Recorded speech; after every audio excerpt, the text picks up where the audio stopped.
Narcissistic people have that heightened sense of self-importance. They show self-confidence to the outside world. They sell people an illusion of who that person would like the narcissist to be so that they can gain attention and admiration, to hide the narcissist's own deeply hidden insecurities that the narcissists themselves might not be aware of. Therefore, they fear several things, and we can all have our fears in life. These are a few examples of a narcissist's fears that they might potentially project out onto you.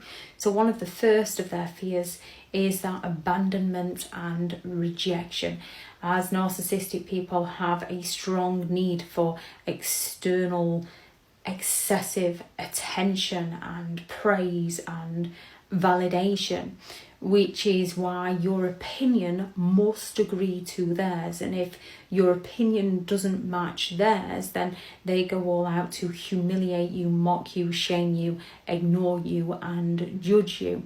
However, as they lack the empathy to care about you, when you have an opinion, they go all out to mock it and dismiss it, to make you feel like you're the one who is inadequate in some way. They fear abandonment and rejection because it threatens their self-worth of the image that they've spent so long creating to gain what they need from those around them. Now, with a narcissistic person, they will often isolate you. They will financially abuse you.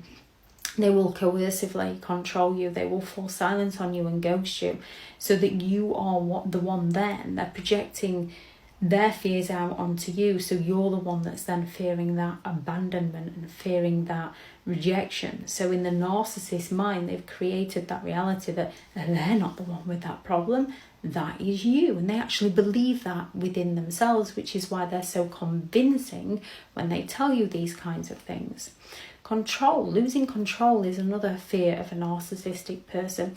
They seek to maintain control of the narrative and the environment that they are setting for all those around them.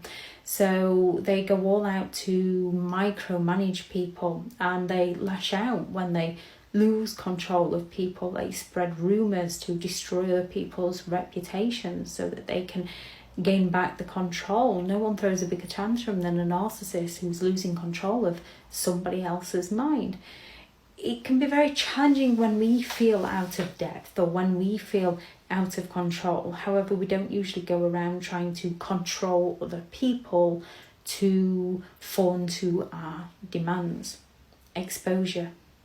Narcissistic people have carefully cultivated an image to sell to the world around them and to different people, and they often, because they believe their own lies, they tell one group of people what that group wants to hear and another group of people what they want to hear, which is usually why they try to separate the groups into not discussing with each other, so that they can't be exposed to the lies that they are telling to those around them. Narcissistic people want to be perceived as confident and successful, the grandiose, or the fragile wants to be perceived as the victim that needs all the sympathetic attention. So they go to great lengths to protect their image so that people can't expose who they are as a person. Narcissistic people want to display an image of confidence and superiority, and it's often driven by a deep-rooted insecurity within themselves that they're not willing to take responsibility for. Therefore, they're not going to change. It's who they are as a person.